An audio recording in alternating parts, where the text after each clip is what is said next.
Dr. LaTasia Jones, and I'm here today to tell you a few things about myself and how I became a radical educator. I earned my bachelor's and my master's in biology from Virginia State University. And 5 years later, I became the first African American to earn a PhD from the Department of Biomedical Sciences in the College of Medicine at Florida State University. My hobbies include singing, dancing, hanging with family and friends, shopping, and I love doing experiments from home and teaching the kids how to do them as well. I am a radical educator because I provide excitement in the activities that I allow kids to learn science through. One of the things that I enjoy the most is having a YouTube channel called Hey Dr.tay, where I have a show called Kitchen Science that you'll see a little bit from later on. And in Kitchen Science, I show kids how to have fun through science using the stuff that they can find in their own house. This is exciting to me because I provide excitement in learning, so much excitement that the kids don't even realize that they're learning.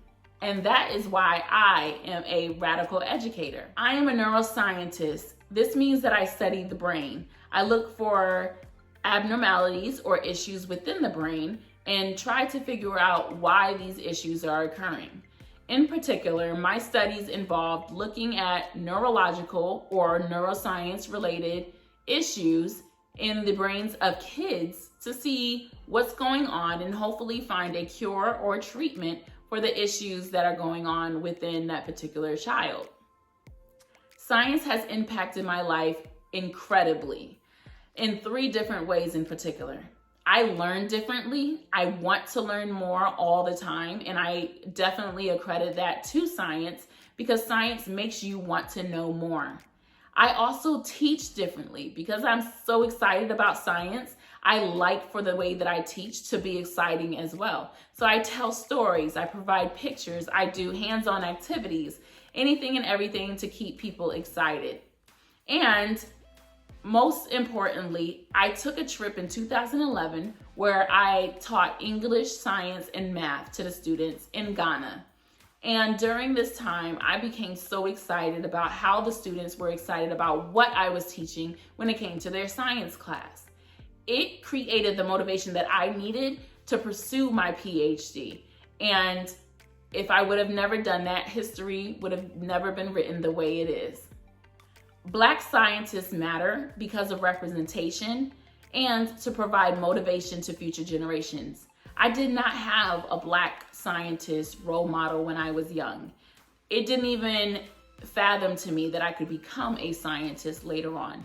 The first time I met a Black scientist was my sophomore year of college. What if I had decided not to go to college at all? Something I wish I knew when I was younger was that you could try anything and everything. Do not be afraid to try anything at least once, and don't let anyone else tell you otherwise. Trying new things actually shows you who you are over time. So try as many things as you can as you are young to see who you develop and become later on.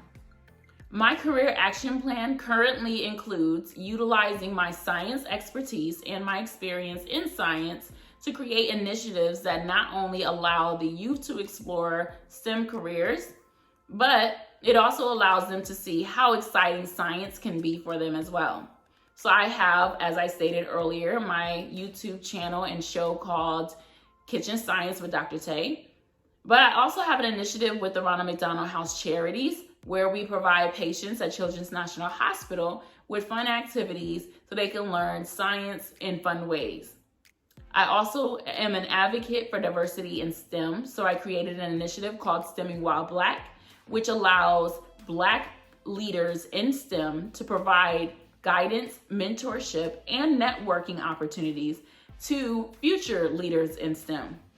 We cover topics such as microaggression, discrimination, confidence issues, and being the first within your household or the only in your program or the whole particular area of study to pursue those degrees, to pursue those careers, and to stay motivated while doing so. Thank you for joining STEAM Urban for the power of Black scientists.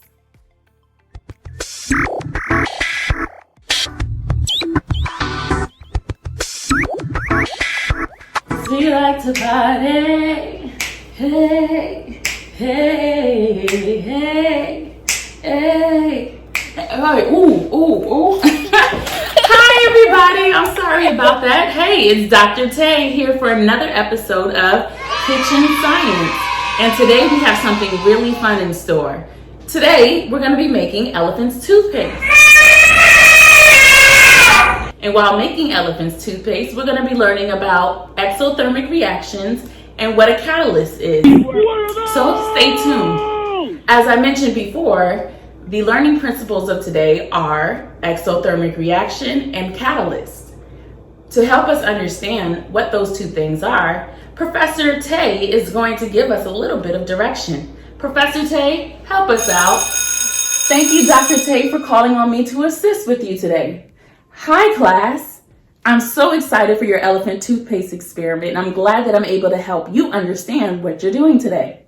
I know we're going to go over what a catalyst is and what an exothermic reaction is, but it's essential to start off with what hydrogen peroxide does. Well, in your experiment, hydrogen peroxide is going to break down into water and oxygen. Water is written in the form of H2O, which means it has 2 hydrogen atoms and 1 oxygen atom. Hydrogen and oxygen can be found on a periodic table. Hydrogen is on a periodic table as an H, and oxygen is on a periodic table as an O. Now that you know that it's going to break down in your experiment, let's talk about a catalyst. The yeast in your experiment is going to be the catalyst. A catalyst is something that speeds up the rates of your experiment. So your yeast is going to speed up how fast your experiment takes place. Last but not least, your experiment is exothermic. That means it's going to release some type of energy. In your case, it's going to release heat in your elephant toothpaste experiment.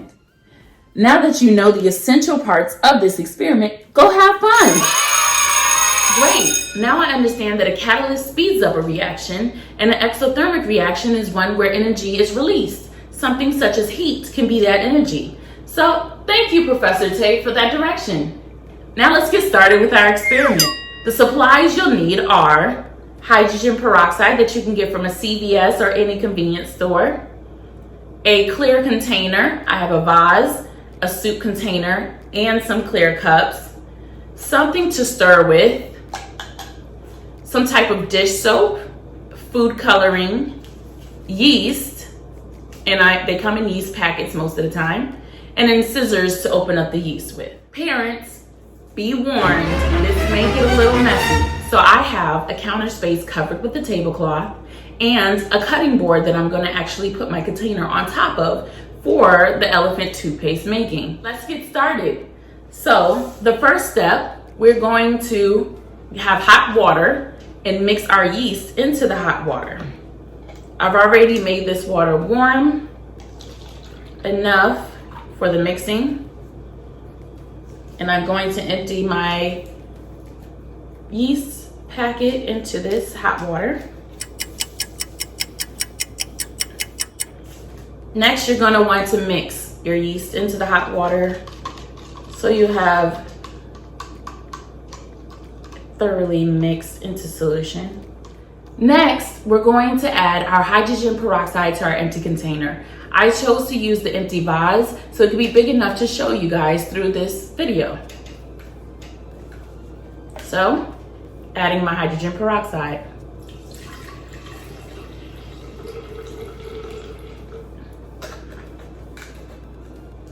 Now I'm going to add some dish soap. And it doesn't take much. The more you use, the more foam it produces.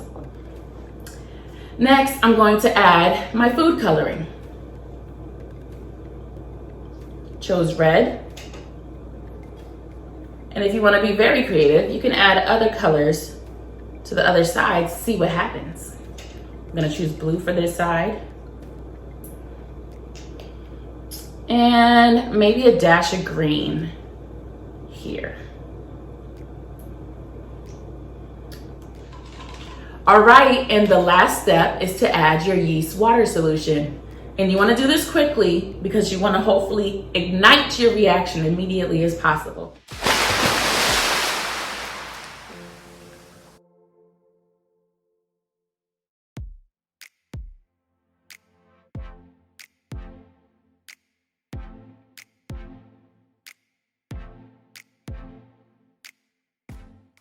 I provided 3 more examples of the same experiment using yellow, red, and blue. And as you can see, we have the same results, but different colors. Now you can pick what color you're going to use for your elephant's toothpaste. But before we go too far, just wanted to make sure you fill the container of your reaction.